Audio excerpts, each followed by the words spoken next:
चलो भाई बेटा स्टार्ट करते हैं। और पिछली क्लास में हमने पढ़ा था डिफेक्ट्स ऑफ विजन, जिसमें हमने 5 डिफेक्ट्स पढ़े। कौन कौन से? 4 मेन, बेसिकली 4 डिफरेंस पढ़े। Myopia, hypermetropia, presbyopia, cataract. तो ये हमने 4 डिफेक्ट्स पिछली क्लासेस में पढ़े। आज हम इस चैप्टर को आगे बढ़ाते हैं बेटा। और हमने लाइट चैप्टर में एक रिफ्रैक्शन पढ़ा था, रिफ्रैक्शन थ्रू ग्लास स्लैब। इस चैप्टर में उसी चैप्टर का एक्सटेंशन है, इस चैप्टर में दिया हुआ है refraction through glass prism. Refraction through glass prism. अब मैं प्रिज्म लाना भूल गया, दिखाऊंगा बेटा तुम्हें प्रिज्म। हो सकता है आपने देखा भी हो लैब में, देखा ना ग्लास प्रिज्म। ग्लास प्रिज्म जो होता है उसकी शेप किस तरह से होती है, देखो मैं आपको बताता हूं। ग्लास प्रिज्म जो होता है उसकी शेप होती है, कुछ आइडिया देता हूं आपको। ग्लास लैब तो सिंपल था, क्यूबॉइडल शेप होती है। ग्लास प्रिज्म की शेप क्या होती है देखने जाओ। ये है बेटा ग्लास प्रिज्म। ये थोड़ा सा बड़ा हो गया ना, ये इसको थोड़ा छोटा कर लेते हैं।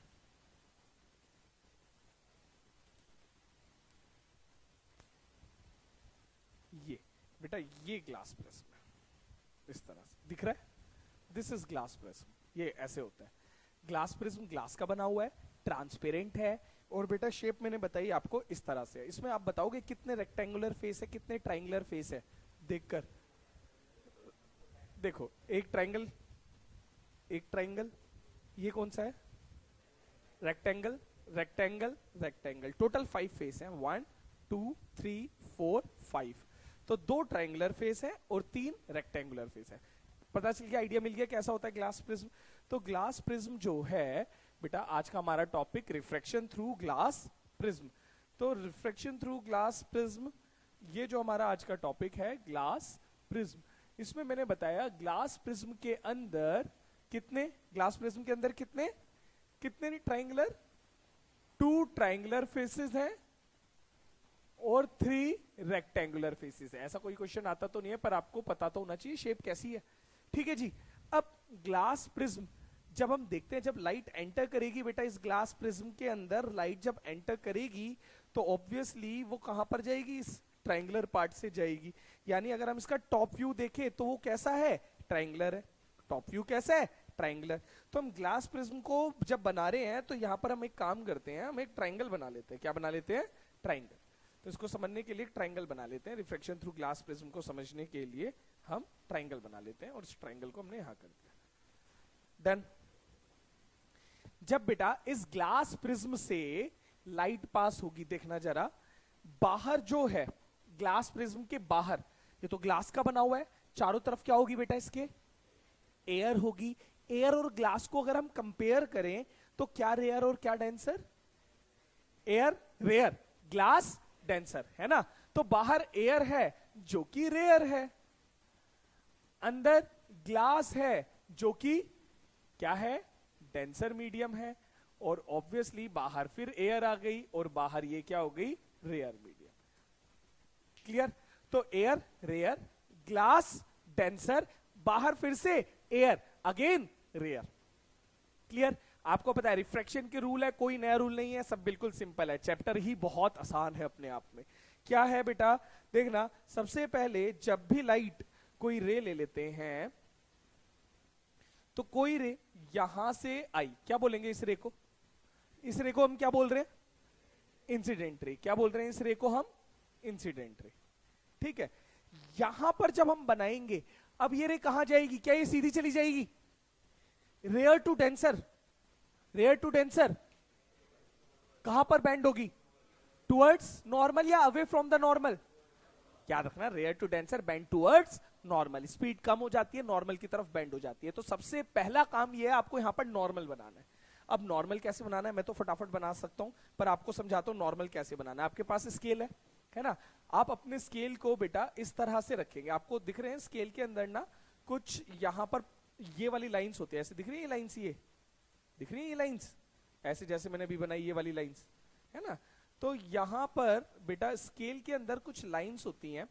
उस लाइन को ना ध्यान से देखना, ये जो लाइन बनी हुई है 1 2 3 4 5, ये जो लाइन बनी हुई है, इन लाइन को आप यहां पर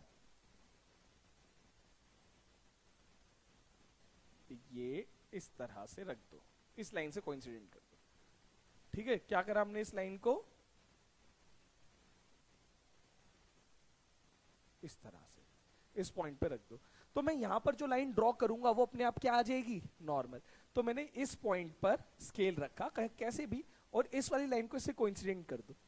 तो यहां पर जो अब मैं रे बनाऊंगा, ये देखना, ये क्या आएगा अपने आप ही, नॉर्मल। क्या आएगा, नॉर्मल। ये नॉर्मल बन गया। आसान है, समझ में आया नॉर्मल कैसे बनाना है बेटा। ये 90 डिग्री पर है, आपको किसी डी की जरूरत नहीं है, परफेक्ट बनेगा। अब ये बन गया हमारा नॉर्मल। क्या बन गया, नॉर्मल। क्लियर। अब जब ये नॉर्मल बन गया, अब लाइट कैसे जाएगी, देखना बेटा। रे हमारी ऐसे आई, रे हमारी कैसे आई, रे हमारी ऐसे आई, ये हमारी रे आई। रेयर टू कहां जा रही है, rare to denser, rare to denser. अगर यहां पर रिफ्लेक्शन ना होता तो लाइट कैसे जाती, अगर रिफ्लेक्शन ना होता तो लाइट कैसे जाती, बिल्कुल सही। अगर रिफ्लेक्शन ना होता तो ये लाइट कैसे चली जाती, एकदम स्ट्रेट चली जाती। पर जब मीडियम चेंज होगा तो क्या होगा, रिफ्रैक्शन। रिफ्रैक्शन का मतलब क्या होता है, और लाइट बैंड कब होती है, मीडियम चेंज होता है। क्यों होती है, क्योंकि लाइट की स्पीड अलग होती है। अब बताओ ये जो रे है ये कहां जाएगी, देखो यहां से ये जो रे है कहां जाएगी, टुवर्ड्स नॉर्मल की away from the normal, oh sorry normal तो ये है ना, तो टुवर्ड्स नॉर्मल जाएगी। अब भाई ऐसे तो जा नहीं रही क्योंकि रिफ्रैक्शन हो गया, बैंड हो गई, तो ये नॉर्मल की तरफ जाएगी कि नॉर्मल से दूर जाएगी, बताओ। Rare to denser, towards normal. तो ये जो रे है ये किधर जाएगी, ऐसे ना जा करके, सीधी ना जा करके कहां मुड़ेगी, टुवर्ड्स नॉर्मल, और यहां तक चली जाएगी। बोलो ये बात भी समझ में आ गई। तो ये रे जो गई हमारी कहां गई, टुवर्ड्स नॉर्मल। क्लियर। अब फिर से बाहर निकल रही है, अब कहां जा रही है, डेंसर से रेयर। हमें फिर से क्या बनाना पड़ेगा, नॉर्मल। क्या बनाना पड़ेगा, नॉर्मल। तो नॉर्मल बनाते हैं बच्चों, और नॉर्मल के लिए स्केल आपको कैसे रखना है अभी मैं समझा रहा था। नॉर्मल के लिए आप अपना स्केल लो और इसको देखना, यहां पर ये दिखा, ये पॉइंट दिख रहा है, इस पॉइंट पर रखो और इसको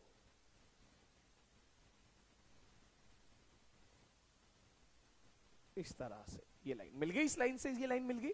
तो यहां पर जो हम लाइन ड्रॉ करेंगे ये क्या होगी अपने आप में, नॉर्मल, 90 डिग्री होगी। तो ये बन गया हमारा अपने 90 डिग्री। डन। अब किधर जाएगी रे, अब देखना बच्चे रे किधर जाएगी। अब ये सीधी जानी थी, पर क्या ये सीधी जाएगी, रिफ्रैक्शन हुआ।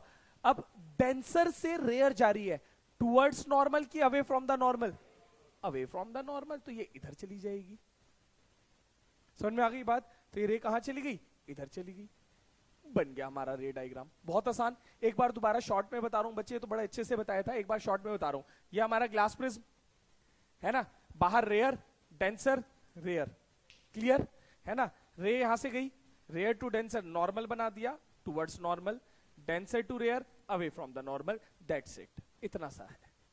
क्लियर हो गई बात। तो यहां पर इसी को हमने तरीके से बनाया बेटा। इस बार के एग्जाम में ये वाला क्वेश्चन आया था, ग्लास प्रिज्म वाला, और इसमें जो मेन क्वेश्चन आता है वो आता है एंगल शो करो। सबसे पहले एंगल शो करने के लिए ना मैं इसको लेबल कर लेता हूं, मैं इसको लेबल कर लेता हूं। देखना इसको क्या नाम दे दूं, प्रिज्म को एक नाम दे देते हैं, एबीसी नाम दे दे, ठीक है, ए बी सी। क्लियर। यहां पर ये जो रे है इनको नाम दे देते हैं। इस रे को क्या नाम दूं, इंसिडेंट रे, कुछ नाम दे दो ना, एबीसीडी, एबीसी तो हो गया, पी क्यू दे देते हैं, पी ये पॉइंट हो गया हमारा, क्यू ये पॉइंट हो गया आर, और ये पॉइंट हो गया एस। क्लियर। कोई बच गया, इस नॉर्मल को कुछ नाम दे दे, वी, ओनली वी, कुछ पूरा नाम है ना, एम एन दे दो या यूवी दे दो, है ना, कुछ भी, एम एन, इसको नाम दे दो एम डैश एन डैश, हो गया, सबको नाम दे दिए। अब बेटा ये जो हमारा एबीसी है, देखना इसको थोड़ा साइड करते हैं, हाँ, तो यहां पर बताते रहना एबीसी क्या है, एक सेकेंड।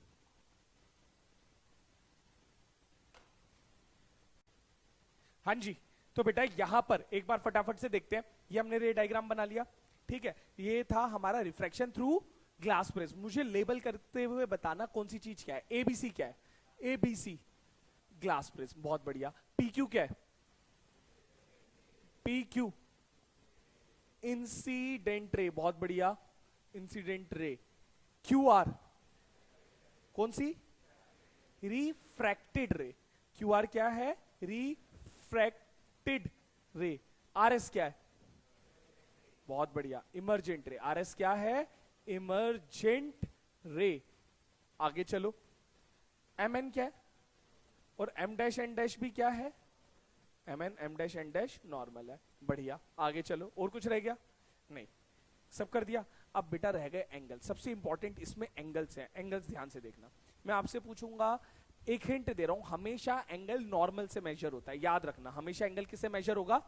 नॉर्मल से। अब आप बताओ, यहां पर ये एंगल ऑफ इंसिडेंस है, ये है कि ये है? 1 2 3, कौन सा एंगल ऑफ इंसिडेंस? 2। और कोई? 2। नॉर्मल का है ये रहा, इंसिडेंट रे का है ये रही, दोनों के बीच वाला एंगल, तो 2 सही है। ठीक है, तो बेटा एंगल ऑफ इंसिडेंस कौन सा होगा इसके अंदर? एंगल ऑफ इंसिडेंस होगा ये वाला एंगल आई। ये खतरनाक बन रहा है आगे बेटा, आर के लिए खतरनाक है, बहुत सारे एंगल है। ध्यान से देखना कौन सा है। ये है, ये है, ये है या ये है? 1 2 3 या 4, कौन सा एंगल आर? ध्यान से देखो, नॉर्मल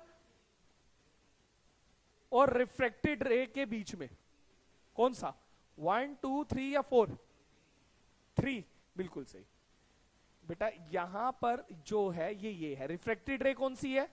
ये वाली, एरो बना हुआ है। नॉर्मल कौन सा है? ये वाला। तो एंगल आर ये होगा, कभी गलती नहीं होगा, हमेशा एंगल नॉर्मल से मेजर करो। तो ये भी रिफ्लेक्टेड है, ये भी नॉर्मल है, तो इसे भी मैं एंगल आर कह सकता हूं, हाँ या ना? है ना? इमर्जेंट रे कौन सा है? ये इमर्जेंट रे, ये सॉरी नॉर्मल, और ये इमर्जेंट रे, इनके बीच वाला ये क्या होगा? Angle E. बताओ, आई आर ई समझ में आ गए? पक्का? कोई कंफ्यूजन? तो एंगल आई क्या है? Angle of incidence. Angle R क्या है? Angle of refraction. Angle E क्या है? Angle of emergence. तो यहां पर 3 एंगल हो गए, angle I, angle R, angle E. Angle of incidence, angle of refraction, angle of emergence. ये हो गया बेटा 2 मोस्ट इंपॉर्टेंट एंगल। ये वाले ध्यान से देखना।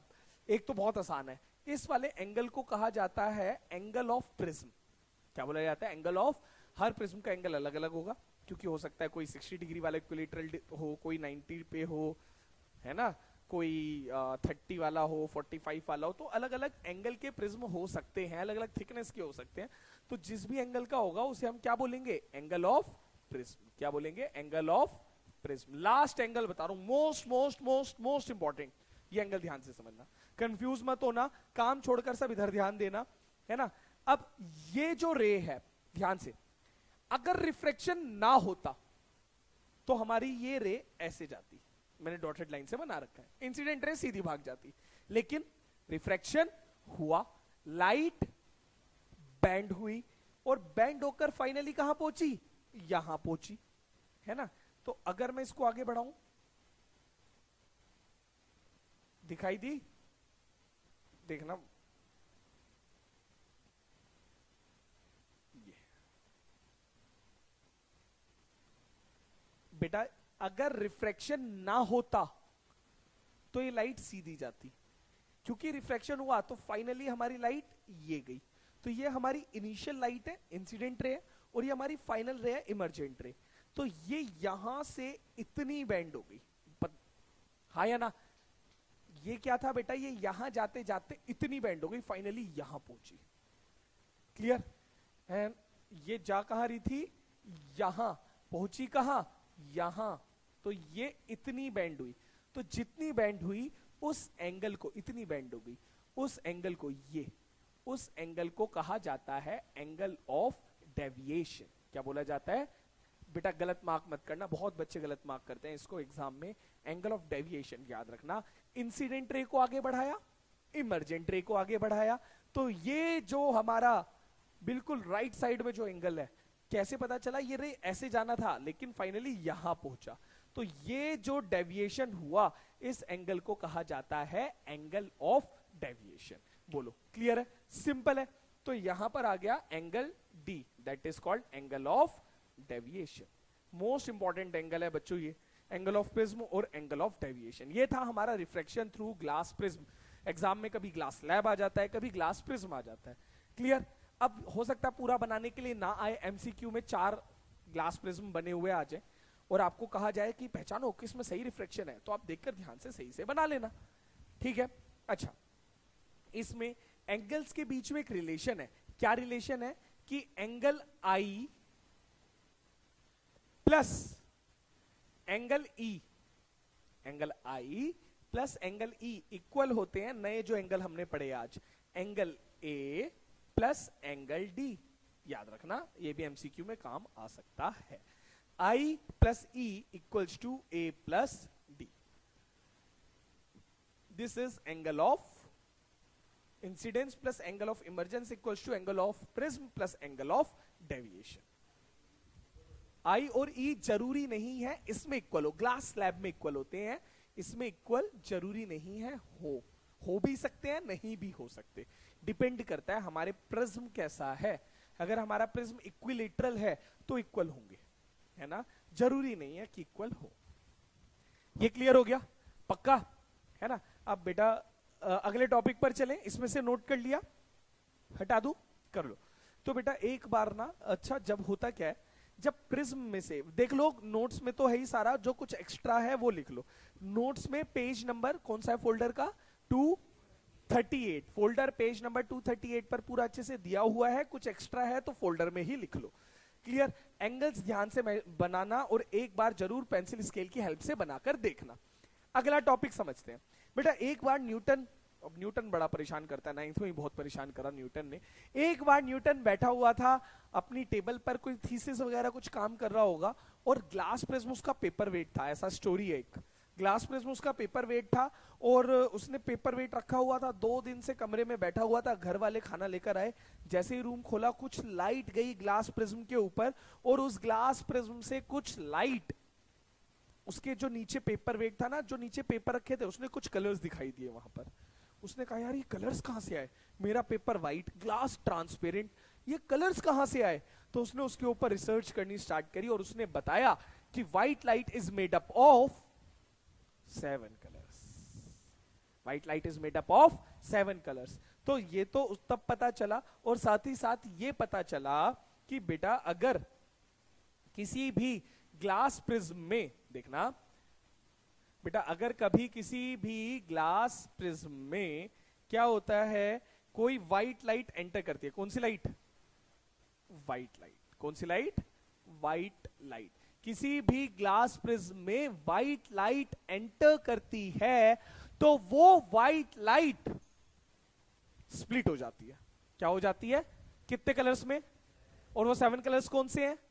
और इस फिनोमिना को हम बोलते हैं डिस्पर्शन। क्या बोलते हैं? डिस्पर्शन। सबसे पहले हमने लाइट चैप्टर में क्या पढ़ा था? रिफ्लेक्शन। फिर क्या पढ़ा? रिफ्रैक्शन। अब मैं क्या बता रहा हूं? डिस्पर्शन। क्या बता रहा हूं?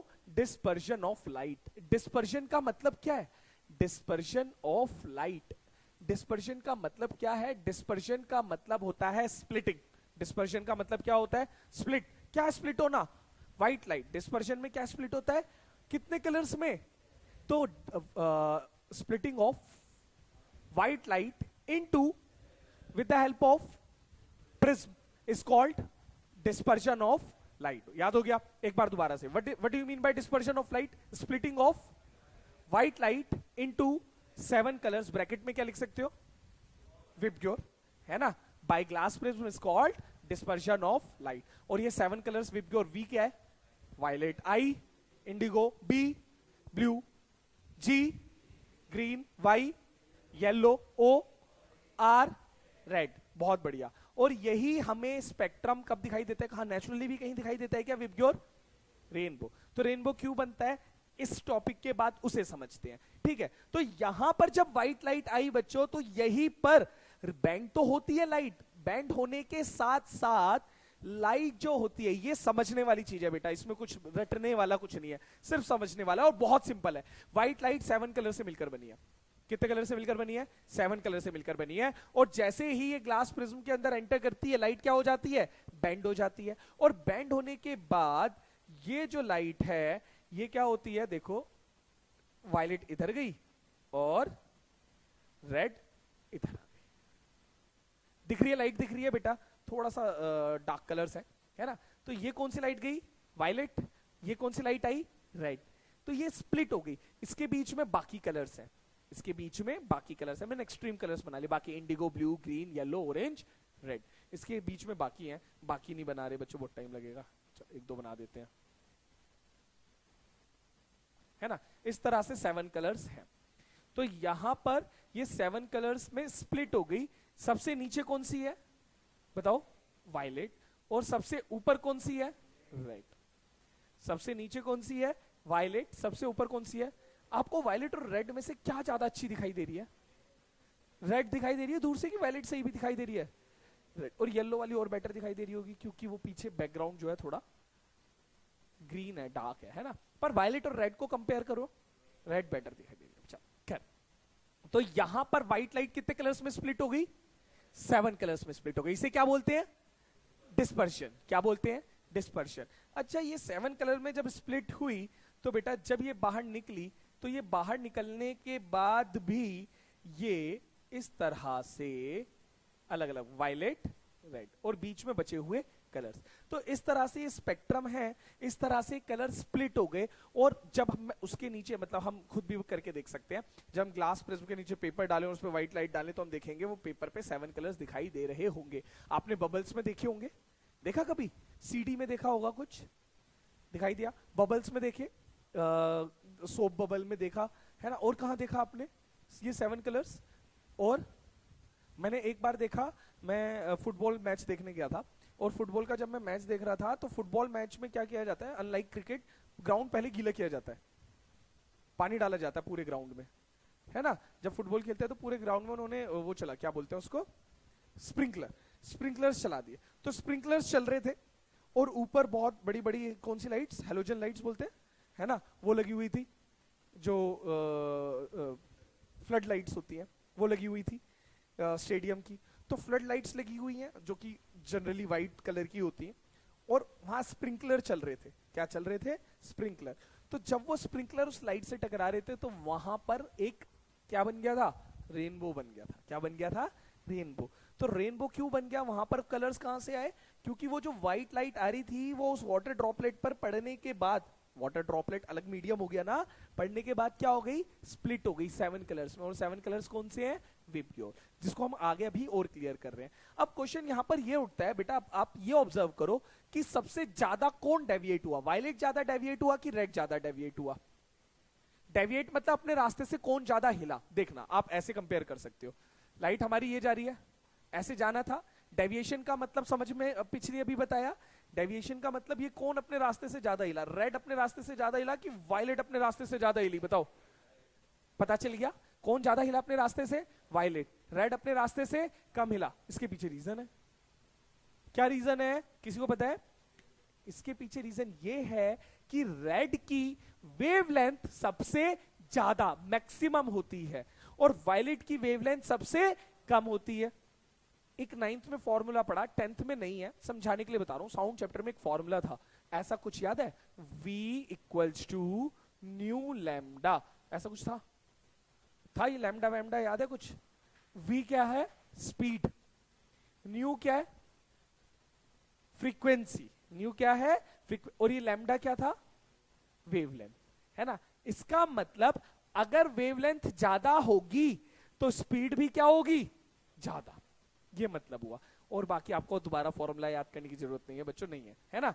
मेन मतलब यही था समझाने का कि वेवलेंथ ज्यादा होगी तो स्पीड भी क्या होगी, ज्यादा। सबसे ज्यादा वेवलेंथ किसकी है, वेवलेंथ तो समझ में आता है। देखो वेवलेंथ क्या है, अगर मान लो ये रेड की वेवलेंथ है ना, तो ये वायलेट की वेवलेंथ है। वेवलेंथ मतलब एक कंप्रेशन और एक रेयरफेक्शन के बीच की डिस्टेंस। तो बताओ कौन सा ज्यादा है, ये रेड है, ये वायलेट है, किसकी वेवलेंथ ज्यादा है, रेड।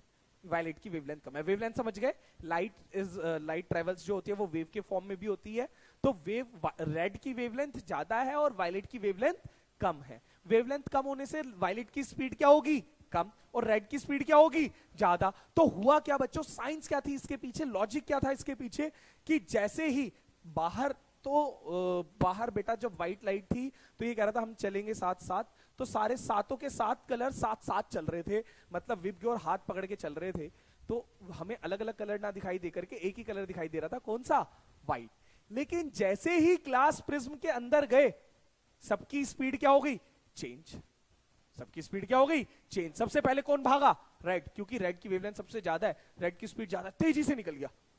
पीछे पीछे बाकी कलर्स आए, जिसकी स्पीड जितनी कम थी वो उतना ही दबता चला गया, क्योंकि स्पीड कम होती है तो उतना ही वो नीचे हो जाता है। तो सबसे कम किसकी स्पीड थी, वायलेट, तो वायलेट बेचारा सबसे ज्यादा दब गया, सबसे ज्यादा क्या हो गया, डेविएट हो गया, तो वायलेट सबसे पीछे रह गया। तो सबसे पहले बाहर निकला रेड, फिर कर लो ना, विब ग्योर, सबसे ज्यादा वेवलेंथ किसकी है, रेड की वेवलेंथ सबसे ज्यादा है, तो सबसे पहले रेड की वेवलेंथ ज्यादा, स्पीड ज्यादा, रेड तेजी से बाहर निकला, उसके पीछे orange, yellow, green, blue, Indigo, और सबसे लास्ट में कौन आया, वायलेट। वायलेट की स्पीड सबसे कम थी, सबसे ज्यादा डेविएट हो गया, और सब अलग अलग हो गए और दिखाई देने लग गए, सब अलग अलग हो गए। और इसी को क्या कहते हैं, इसी को क्या कहते हैं, डिस्पर्शन। तो डिस्पर्शन समझ में आ गया है ना।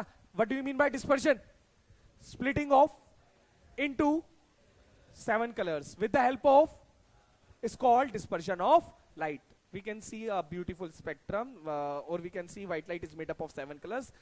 That's those 7 colors are Vibgyor, violet, indigo, blue, green, yellow, orange, red. Clear? अब यहां पर सबसे ज्यादा वेवलेंथ किसकी है, रेड की, तो स्पीड भी ज्यादा किसकी है, तो रेड क्या हुआ, डेविएट, कम। सबसे कम वेवलेंथ किसकी है, सबसे कम स्पीड किसकी है, वायलेट, तो वायलेट बेचारा सबसे ज्यादा डेविएट हो गया, क्योंकि रेड सबसे कम डेविएट होता है। तो यहां से बेटा 3-4 क्वेश्चन बनते हैं। डेंजर सिग्नल कौन से कलर के बनाए जाए, रेड, दूर से दिख जाए डेंजर। वायलेट बना दिया ना, पास जब तक आए, डेंजर के पास पहुंचे तब पता चला डेंजर थक गए काम से, है ना, तो दूर से पता चल जाए भाई डेंजर, तो डेंजर सिग्नल कौन से कलर के होंगे, रेड। अच्छा, अगर मुझे साइन बोर्ड बनवाना है, अपने नाम का साइन बोर्ड बनवाना है, साइंस बाय नितिन जैन, तो कौन सा कलर चूज करूंगा, क्यों, दूर से दिखाई देगा, कहां से दिखाई देगा, और वायलेट कलर का बना नहीं यार, रेड तो मोनोटोनस हो गया, वायलेट बनाते हैं, कोई नहीं बनाता, वायलेट बनाते हैं, दिखाई नहीं देगा, बंदा पास में जाके देखेगा, पढ़ने वो कहेगा कहाँ का साइंस वाई नितिन जैन, यही ना पता वायलेट कलर से नहीं लिखते, है ना। आपने देखा होगा मैकडी पर जो बैकग्राउंड ले रखा है ना, उसने कौन से कलर का ले रखा है, और लिखता कौन से कलर से है, येलो, साइंस है पीछे, है ना। तो क्या साइंस है बेटा, स्टॉप लाइट भी कौन से कलर की है, रेड, कौन से कलर की है, रेड, है ना। रेड के बाद अगला कलर कौन सा चूज करना चाहिए, ऑरेंज, पर रेड और ऑरेंज ना मर्ज हो जाते हैं आपस में, रेड और ऑरेंज क्या हो जाते हैं आपस में, मर्ज हो जाते हैं, तो इसीलिए उन्होंने कहा यार पहले ऑरेंज चूज किया गया होगा, पर वो रेड और ऑरेंज मिक्स हो रहे हैं, अब लोगों को पता ही नहीं, रुकूं चलूं, है ना, तैयार हूं, पता ही नहीं। आज आज वैसे तो येलो लाइट का कोई कुछ समझता ही नहीं है, रेड की तो इज्जत तब भी है, येलो लाइट की दुनिया में कोई इज्जत नहीं है, दुनिया छोड़ो, इंडिया में तो नहीं है, इंडिया छोड़ो, दिल्ली में तो है नहीं, ईस्ट दिल्ली में तो नहीं है, बाहर कहीं हो सकती है, ईस्ट दिल्ली में तो ये बेटा ऑरेंज, सॉरी येलो लाइट की कोई इज्जत नहीं है, येलो मतलब ग्रीन, चलो इससे पहले रेड हो निकल लो, चलो खैर। तो बेटा ऑरेंज जो है ये रेड में क्या हो जाती है, मर्ज हो जाती है, तो ऑरेंज तो इसीलिए नहीं चूज किया गया। अगला कौन सा कलर चूज किया गया, येलो, और येलो के बाद अगला कौन सा कलर चूज किया गया, ग्रीन। अगर सपोज फोर्थ लाइट की जरूरत पड़े तो कौन से कलर की होगी, ब्लू, प्योरली साइंटिफिक, ऐसा नहीं किसी का मन कर रहा था रेड लाइट ग्रीन लाइट आओ सब खेलें, है ना, ऐसा नहीं कि कोई भी रेड लाइट कर दी कोई भी ग्रीन, ऐसा नहीं है, साइंटिफिकली करा गया है, क्लियर। अच्छा, तो आपने देखा होगा जब हम कार चलाते हैं या बाइक या स्कूटी, है ना, साइकिल की बात नहीं हो रही, जब भी ब्रेक लगाते हैं तो पीछे कौन सी लाइट चलती है, रेड। ब्रेक लगाने पर आप कभी ध्यान देना, ब्रेक लगाते तो रेड, ताकि भैया उसके पीछे जो आ रहा है उसे पता चल जाए आगे वाले ने ब्रेक लगा दी, आते वो ठोक ना दे, है ना, ब्रेक लगा दी तो वो भी अपनी स्लो कर ले। इंडिकेटर्स देते हैं तब भी लाइट जलती है, तब रेड नहीं जलती, येलो या ऑरेंज, है ना, ऑरेंज भी हो सकती है येलो भी हो सकती है, तो वो की इंडिकेटर है भाई मुड़ने वाला है ना। तो खैर, तो ये जो हो गए, ये इसके पीछे सबके पीछे साइंस है, समझ में आ गया बेटा, है ना। तो सबसे ज्यादा वेवलेंथ किसकी होगी, रेड। आप कभी ध्यान देना, आप कभी स्कूल जाते हो, जैसे आप वैन में जा रहे हो या फिर बस में जा रहे हो, बाय फुट जा रहे हो, कैसे भी जा रहे हो, आप ध्यान देना जब अभी विंटर्स आएंगी ना, है ना, तो विंटर्स में देखना जब फोक सा होता है, थोड़ा सा कोहरा होता है, आप दूर से देखना आपको रेड लाइट दिखाई दे जाएगी, और ऑब्जर्व करना, मतलब अब पढ़ लिया ना, अब आपका ध्यान जाएगा, है ना। रेड लाइट आपको दूर से दिखाई दे जाएगी, कभी कहीं बाहर जाते हैं, बहुत कोहरा वगैरह होता है, धुंध होती है, तो आप ध्यान देना, आपको रेड लाइट दिखाई देगी दूर से, धुंध में भी। ग्रीन लाइट देखना आपको दिखाई नहीं देगी, ऐसा लगेगा ग्रीन लाइट पे करके किसी ने ऐसे कपड़ा मार दिया, फैल गई। क्या व्हाइट लाइट तो सबसे बढ़िया है, व्हाइट लाइट ही तो 7 कलर से मिलकर बनी है ना, तो व्हाइट लाइट तो सबसे बढ़िया है। लेकिन रेड लाइट जो है बेटा वो दूर से दिखाई दे जाती है, क्यों दिखाई देती है, रीजन क्या है उसके पीछे, रेड की वेवलेंथ मैक्सिमम होती है, रेड की वेवलेंथ मैक्सिमम होती है और रेड इजीली विजिबल होती है, क्लियर। लेकिन मिनिमम किसकी वेवलेंथ है, वायलेट, वेवलेंथ किसकी मिनिमम है, वायलेट, वायलेट की वेवलेंथ सबसे कम, क्लियर। कोई डाउट, तो इससे रिलेटेड क्वेश्चंस आ जाएंगे तो लिख लोगे, लॉजिक बनाकर, रटने से क्या फायदा, लॉजिक समझ में आ गया। चलो अब एग्जाम में ये क्वेश्चन आ सकता है, prove that white light is made up of 7 colour. आपने ये तो कर दिया कि व्हाइट लाइट से 7 कलर मिले, अगर इन 7 को मिलाएं तो क्या व्हाइट लाइट बन रही है, क्वेश्चन समझ गए, उल्टा हो गया। क्या क्वेश्चन है, prove that white light is made up of 7 colour. कैसे प्रूव करेंगे, बहुत सिंपल बेटा, है ना, न्यूटन बताकर गया इसे भी, है ना, जिंदगी खराब कर गया बच्चे कहते हैं ऐसी। तो बेटा यहां पर हमने क्या करा, एक, अबे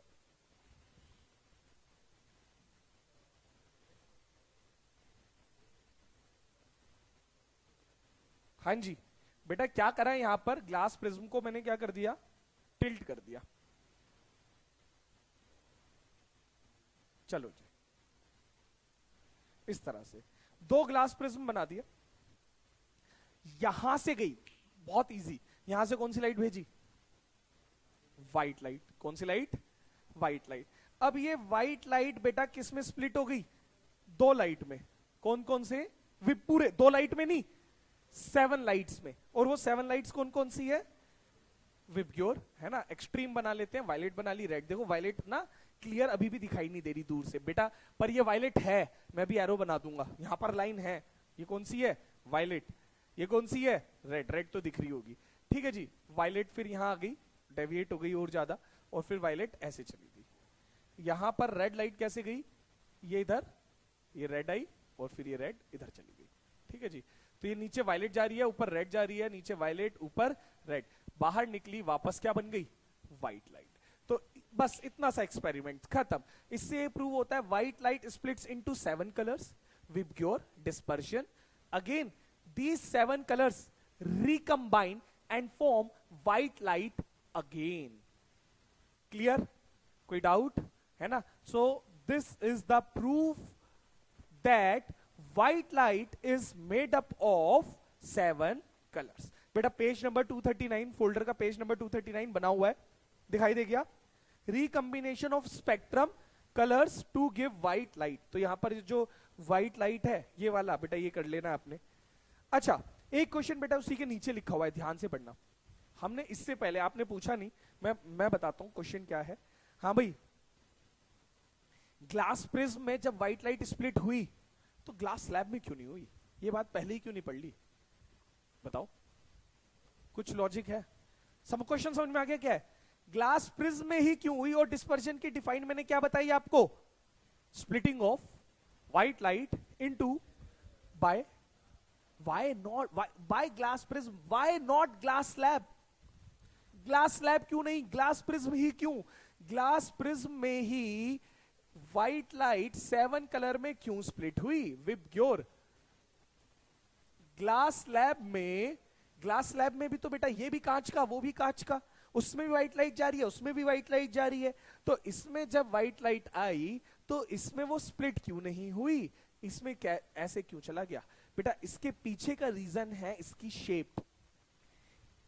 ग्लास स्लैब की, ध्यान से सुनना, फिर वही समझने वाली चीज है, ग्लास स्लैब की अपोजिट साइड्स पैरेलल होती है, ग्लास प्रिज्म की अपोजिट साइड पैरेलल नहीं होती। तो इससे क्या बात होगी, समझ नहीं आया अभी। देखो ग्लास प्रिज्म में क्या होता है, जब गई बेटा, बहुत सिंपल सा लॉजिक है, मैं वापस इधर आता हूं, जब ग्लास प्रिज्म इधर गई बेटा, लॉजिक समझेंगे, ग्लास प्रिज्म में लाइट डिवाइड क्यों हुई, ग्लास प्रिज्म में अपोजिट साइड पैरेलल नहीं है, ट्राइंगल है, लॉजिक समझना बेटा, रटना बड़ा आसान है, लॉजिक समझना। यहां पर क्या हुआ, वेवलेंथ सबसे ज्यादा किसकी है, रेड, रेड फटाफट भाग गई, ये गई रेड। और जब बेटा यहां से रेड गई तो रेड को डिस्टेंस क्या ट्रेवल करनी पड़ी, कम। वायलेट बैंड हो गई तो वायलेट को डिस्टेंस क्या ट्रेवल करनी पड़ी, ज्यादा, क्योंकि ये साइड्स पैरेलल नहीं है। अगर ये पैरेलल होती तो दोनों को डिस्टेंस कैसी ट्रेवल करनी पड़ती, इक्वल। लेकिन यहां पर रेड को कम डिस्टेंस ट्रेवल करनी पड़ी और वायलेट को डिस्टेंस ज्यादा ट्रेवल करनी पड़ी। रेड पहले निकल गई, वायलेट बाद में निकली, दोनों के रास्ते अलग अलग हो गए क्योंकि अपोजिट साइड पैरेलल नहीं थी, तो दोनों अलग अलग दिखाई देने लग गई।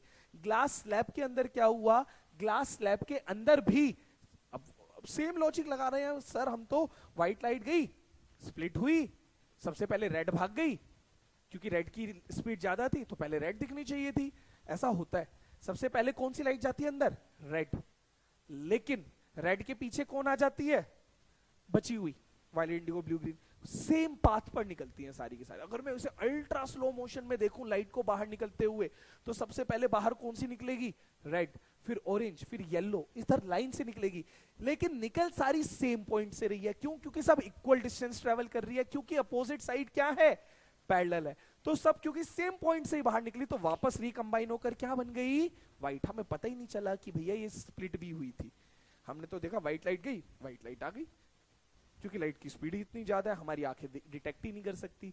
तो व्हाइट लाइट गई, व्हाइट लाइट आ गई, ग्लास प्रिज्म में सबका रास्ते क्या हो गए, अलग अलग, सबने हाथ छोड़ दिए। ग्लास लैब में सब एक हाथ पकड़ के जा रहे थे तो सातों एक साथ नजर आ रहे थे, व्हाइट नजर आ रहे थे। लेकिन वहां पर क्या हुआ, यहां पर क्या हुआ, यहां पर सब एक साथ निकले, एक के पीछे एक ही रास्ते से निकले, तो वापस सब मर्ज होकर वापस क्या बन गए, रिकंबाइन होकर व्हाइट। इसीलिए देखो अब लिखेंगे क्या, समझ में तो आ गया, लिखेंगे क्या, तो dispersion in prism, dispersion occurs in, dispersion का मतलब, डिस्पर्जन का मतलब, डिस्पर्जन मतलब, तो डिस्पर्जन किस में होता है, प्रिज्म में या ग्लास में, प्रिज्म में, but not in glass slab because of its geometric design. In glass prism opposite sides are not parallel, but in glass slab opposite sides are parallel. So the shape of prism make the white light split. shape की वजह से, तो main reason क्या है, shape। बताओ कुछ कुछ बात समझ में आई। तो आज हमने क्या सीखा, सबसे पहले क्या सीखा बेटा, ये क्या, रिफ्रैक्शन थ्रू ग्लास प्रिज्म। इसमें हमने दो तीन एंगल सीखे, एंगल आई आर ई, ये तो पहले भी पढ़े थे, एक एंगल ए पढ़ा और एक एंगल डी पढ़ा। इंपॉर्टेंट है बनाकर देखना पेंसिल और स्केल से, और कंपेयर करना एनसीईआरटी या फोल्डर में बने हुए डायग्राम से, और मुझे चेक कराना, ठीक है। फिर हमने पढ़ा कि व्हाइट लाइट जब भी ग्लास प्रिज्म के अंदर जाती है, एक चीज और होती है सर, क्या होती है, कि ये व्हाइट लाइट स्प्लिट हो जाती है। किसमें स्प्लिट हो जाती है, 7 कलर्स, और 7 कलर्स कौन से हैं, और सबसे कम डेविएट कौन सी होती है, रेड। क्यों होती है सबसे कम डेविएट, क्योंकि उसकी वेवलेंथ ज्यादा होने से क्या ज्यादा हो जाती है, स्पीड। डन, सबसे कम वेवलेंथ वायलेट, सबसे ज्यादा डेविएट वायलेट, क्योंकि सबसे कम वेवलेंथ है। बात क्लियर हो गई। डेंजर सिग्नल किसके बनाएंगे, रेड। साइन बोर्ड किसके बनाएंगे, रेड, दूर से दिखेंगे। क्लियर, पक्का, चल।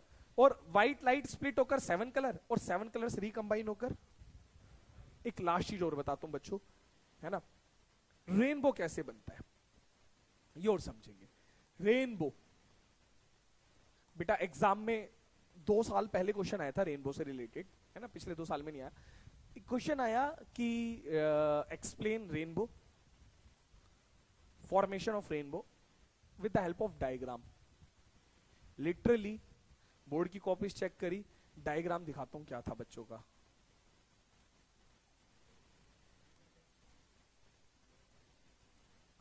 रेनबो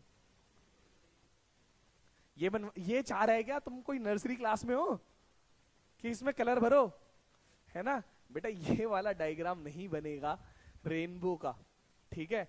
वो कह रहा है फॉर्मेशन ऑफ रेनबो, रेनबो कैसे बना और रेनबो क्या है, और ये भी लिख के नहीं आना कि rainbow is a band of seven, वो तो ठीक है, रेनबो क्या है, किस तरह से बना, ये सब लिखना है, ठीक है। तो चलो, रेनबो देखा कभी रियल में, कभी दिखाई दिया रेनबो, अगर दिखाई दिया तो बहुत बढ़िया, नहीं दिखाई दिया तो अगली बार रेनबो, इतने बढ़िया बढ़िया सीजन चल रहा है बेटा, रेने सीजन, रेनबो कितनी बार बन चुका है पिछले 1 महीने में, 3 से 4 बार तो मैंने देख लिया, ठीक है। क्या करना है देखने के लिए, कब बनेगा, क्या कहते हो, कब कब बनता है, बारिश में। क्या बारिश मतलब ओवरकास्ट कंडीशंस है, बारिश हो रही है तेज, काले घने बादल, रेनबो दिखाई देगा? नहीं। कब दिखाई देगा? बारिश में तो हो गई, बारिश के बाद। क्लियर? जब बेटा बारिश के जस्ट बाद ब्राइट सनलाइट आ जाए, होता है कई बार ऐसा, या बारिश होते होते धूप भी हो रही है बारिश भी हो रही है, ऐसा कभी कभी होता है, तब रेनबो बनेगा। ऐसा नहीं पूरे दिन से बादल छाए हुए हैं रेनबो ढूंढ रहे हैं, नहीं बनेगा, है ना। रेनबो बनने के लिए 7 कलर्स कब बनेंगे? जब व्हाइट लाइट स्प्लिट होगा। व्हाइट लाइट किसकी है? सन की। सन भी तो होना चाहिए, है ना।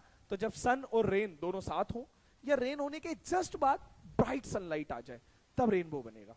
ये कंसेप्ट समझ में आ गया? तो रेनबो कब बनेगा? अगर आपको गैस करना है, खुद गैस कर लोगे। एक बार मैं बैठा हुआ था ऐसे ही, अब मुझे तो पता ही है, पढ़ा ही रहा हूं मैं तो, है ना, तो चीजें प्रैक्टिकली भी पता है।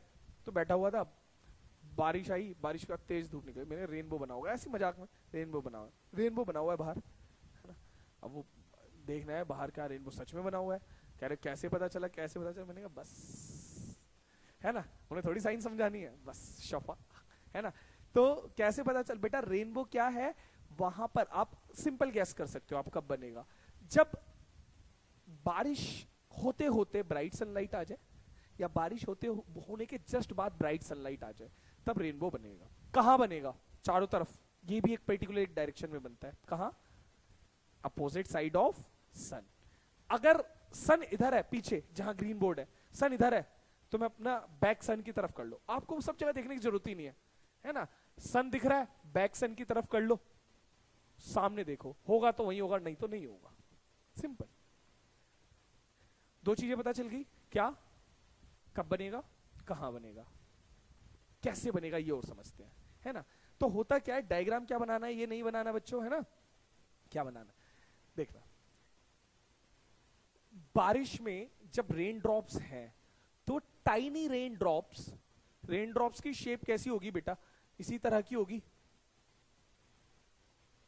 ड्रॉप तो ऐसी होगी, ऐसी ड्रॉप तो नहीं होगी, है ना। ऐसी रेन ड्रॉप तो नहीं है। तो मतलब ग्लास स्लैब जैसी नहीं है रेन ड्रॉप। क्या ऐसी दिखती है? होती तो ऐसी है, कोई भी बूंद गिरेगी तो ऐसी दिखेगी, है ना। तो रेन ड्रॉप जो है बेटा, वो शेप जो होगी उसकी कहीं ना कहीं किससे रिजेंबल कर रही है? प्रिज्म से, है ना।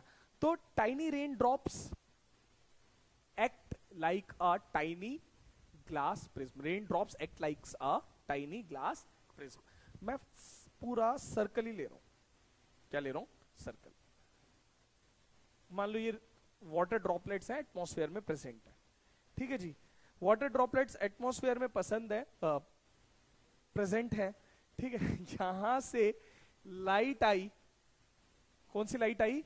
सनलाइट आई बेटा, व्हाइट लाइट, ठीक है। सनलाइट लिख देता हूं। सनलाइट कौन से कलर की होती है? व्हाइट। येलो दिखाई देती है, क्यों? ये भी इस चैप्टर में हम पढ़ेंगे नेक्स्ट क्लास में, आज बस रेनबो पढ़ रहे हैं। तो बेटा जब सनलाइट आई, तो ये जब सनलाइट आती है, तो ये सनलाइट, ये जो प्रिज्म की तरह बिहेव कर रहा है, ये क्या करेगा? बहुत ध्यान से समझना बेटा, इसमें क्वेश्चन हर दूसरे साल क्वेश्चन आता है इससे रिलेटेड। क्या क्वेश्चन आता है बता रहा हूं, है ना। तो ये क्या करेगा लाइट को? जल्दी बताओ इस पॉइंट पर क्या होगा? स्प्लिटिंग ऑफ व्हाइट लाइट और रिफ्रैक्शन, दो चीजें होगी इस पॉइंट पर। एक तो लाइट बेंड हो जाएगी, और दूसरा लाइट 7 कलर में स्प्लिट हो जाएगी। स्प्लिट को बोलते हैं, और बेंड होने को बोलते हैं रिफ्रैक्शन। तो इस पॉइंट पर दो चीजें होगी, पहला डिस्पर्जन और दूसरा रिफ्रैक्शन। तो दो चीजें होगी, एक डिस्पर्जन और एक रिफ्रैक्शन, है ना। मैं कलर अलग अलग चूज नहीं कर रहा बेटा, एक ही कलर से बना रहा हूं। तो यहां पर दो चीजें हुई, एक तो डिस्पर्जन हो गया और एक रिफ्रैक्शन हो गया, है ना, स्प्लिट हो गई। तो ये जो नीचे लाइट गई, ये सबसे नीचे कौन सा कलर होगा? वायलेट। और ऊपर कौन सा कलर होगा? ऐसा नहीं है बाकी कलर नहीं है, बाकी बीच में हम 7 लाइंस नहीं बना रहे, 2 बना दे, एक्सट्रीम लाइंस बना दे। तो ये स्प्लिट हो गई 7 कलर्स में, violet and violet, indigo, blue, green, yellow, orange, red. ये रेन ड्रॉप है, यहीं पर लाइट। तो इस पॉइंट पर क्या हुआ? दो चीजें हुई, डिस्पर्जन और रिफ्रैक्शन। जनरली होता क्या है कि ये लाइट यहां से बाहर निकल जाएगी और हमें रेनबो दिखाई नहीं देगा जब ब्राइट सनलाइट नहीं होगी। तब जब ब्राइट सनलाइट होगी तो ये वाला पार्ट, आपने देखा कई बार अपने सी साइड या रिवर में देखा होगा, चमक रहा होता, सन चमक रहा होता। क्यों चमक रहा है भाई सन? वो तो पानी है। लाइट अंदर चली जानी चाहिए थी, रिफ्लेक्ट कैसे कर रही है? पानी से लाइट रिफ्लेक्ट होती है ना? जब तेज सनलाइट आती है किसी एंगल पर तो लाइट से क्या हो जाती है? वो रिफ्लेक्ट। तो जब एक पर्टिकुलर एंगल पर आती है लाइट तो ये वाला पार्ट ना रिफ्लेक्ट करता है। क्या करता है? रिफ्लेक्ट। और लाइट कहां चली जाती है? लाइट इस तरह से वापस यहां पर रिफ्लेक्ट हो जाती है। क्या होती है? रिफ्लेक्ट। क्या हुई? रिफ्लेक्ट। इस तरह यहां पर ये कौन सी थी? नीचे कौन सी होगी? वायलेट। ऊपर कौन सी होगी? रेड। इस पॉइंट पर क्या हुआ बताओगे? इधर क्या हुआ? रिफ्लेक्शन। इसे बोलते हैं इंटरनल रिफ्लेक्शन। क्या बोलते हैं? इंटरनल। अंदर ही रिफ्लेक्ट हो गया। इंटरनल रिफ्लेक्शन एक पर्टिकुलर एंगल पर जब आती है तब होता है ये। तो यहां पर क्या हुआ इस पॉइंट पर बच्चों? Internal reflection. हमारी एनसीईआरटी में बेटा एक बहुत बड़ा डाउट है जो तुम्हारे सामने आएगा, पक्का आएगा। अगर आप घर पर प्रैक्टिस करोगे पक्का आएगा। बहुत सारी बुक में यहां पर लिखा हुआ है टोटल इंटरनल रिफ्लेक्शन। मैंने लिखा इंटरनल रिफ्लेक्शन, आप कह रहे हो सर क्या ही फर्क पड़ रहा है? एमसीक्यू आते हैं ना तब फर्क पड़ता है। एमसीक्यू में लिखा होता है अंदर क्या हुआ? Internal reflection, total internal reflection, refraction, dispersion. अब आप सोच रहे हो इंटरनल रिफ्लेक्शन तो था, अब ये टोटल है कि ओनली इंटरनल रिफ्लेक्शन है ना? तो बेटा अब यहां पर बड़ी ना बहुत बड़ी कंट्रोवर्सी है। यहां पर हो क्या रहा है? टोटल इंटरनल रिफ्लेक्शन हो रहा है, ठीक है, लेकिन एनसीईआरटी में टोटल इंटरनल रिफ्लेक्शन दिया हुआ ही नहीं है। ये कंसेप्ट ही नहीं दिया हुआ है। क्रिटिकल एंगल वाला अलग कंसेप्ट है ये, जो कि हम 11th क्लास में पढ़ने वाले हैं। तो एनसीईआरटी में इंटरनल रिफ्लेक्शन है तो हम इंटरनल रिफ्लेक्शन लिखेंगे। बात समझ में आ गई? कई बुक में क्या दिया हुआ है? टीआईआर। बोले तो कई बुक्स में दिया हुआ है, कई बुक में इंटरनल रिफ्लेक्शन दिया। हमने क्या लिखना है? क्यों? एनसीईआरटी जिंदाबाद। ठीक है, यहां पर बेटा आगे चले। अब ये वापस से क्या होगा? बाहर निकलेगी। अब डिस्पर्स तो पहले हो चुकी है, बाहर निकल के क्या होगी बताओ? अब बाहर निकल के क्या होगा? क्या होगा? रिफ्रैक्शन। बिल्कुल सही।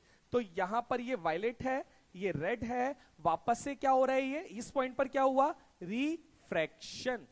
और यहां पर ऑब्जर्वर है जिसको क्या दिखाई दे रहा है? ये 7 कलर्स यानी रेनबो। ये डायग्राम बनाकर आना है, ठीक है जी? ये नहीं कभी पता चला और एक स्टेप आगे कलर लेकर गए हुए हो, वे वायलेट, इंडिगो, ब्लू, कि सर पूरे नंबर लगाऊंगा, पूरे विब्ग्योर बनाकर आया हूं, है ना?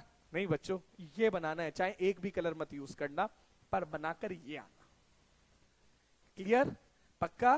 ठीक है। तो ये यहां पर एक बार दोबारा से बेटा रेनबो कैसे बना? when sun after rain or during the rain when sunlight appears, raindrop acts as a tiny glass prism. When the white light or sunlight enter in the prism, what happens? Dispersion and refraction, then internal reflection, and then finally refraction. In this way we can see a beautiful natural phenomena which is known as rainbow. Simple, खत्म, कोई रटने की जरूरत नहीं, इसी को explain करना है। डायग्राम ये वाला बनेगा, ठीक है? मैंने बेटा यही वाला डायग्राम हाथ से बनाकर स्कैन करा हुआ है, देख लो, है ना? यही वाला बना के मैंने लिखा हुआ है, ठीक है? यहां पर इंटरनल वर्ड लिख लेना, है ना? यहां पर क्या वर्ड लिख लो? इंटरनल लिख लो। इंटरनल रिफ्लेक्शन, अंदर हुआ ना इंटरनल रिफ्लेक्शन, ये लो। तो यहां पर इंटरनल वर्ड लिख लो। तो बेटा ये याद हो गया, हाउ रेनबो इज फॉर्म्ड, पक्का? ठीक है, चल आगे का नेक्स्ट क्लास, अगली क्लास में चैप्टर खत्म कर देंगे। ओके।